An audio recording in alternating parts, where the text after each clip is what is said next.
பார்த்து வருகிறோம்.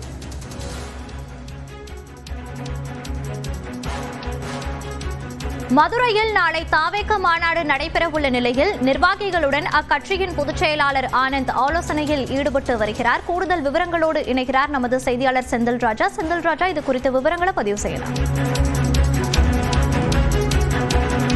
தமிழக வெற்றி கழகத்துடைய 2வது மாநில மாநாடு நாளை மதுரை அருகே இருக்கக்கூடிய பாரபத்தி என்ற கிராமத்தில் நடைபெற இருக்கிறது. இதற்கான ஏற்பாடுகள் கடந்த சில நாட்களாக நடைபெற்று வந்தன. குறிப்பாக காவல்துறை பல்வேறு அறிவுறுத்தல்களை கட்சிக்கு வழங்கி இருக்கிறது.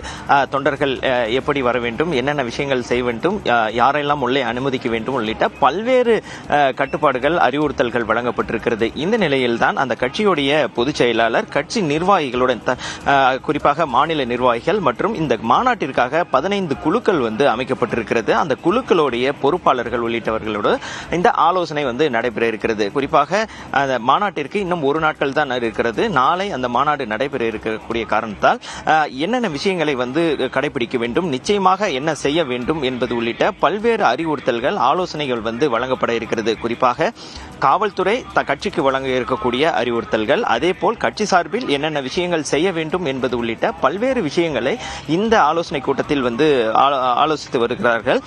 குறிப்பாக இந்த 7 வழிகள் உருவாக்கப்பட்டிருக்கின்றன மாநாட்டு திடலுக்குள் போவதற்கு. அது உள்ளிட்ட விஷயங்கள்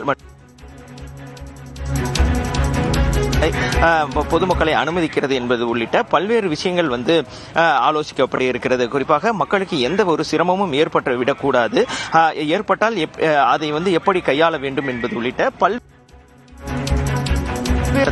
விவாதிக்கப்படுகின்ற மோனிஷா. விவரங்களை பதிவு செய்தமைக்கு நன்றி செந்தில் ராஜா.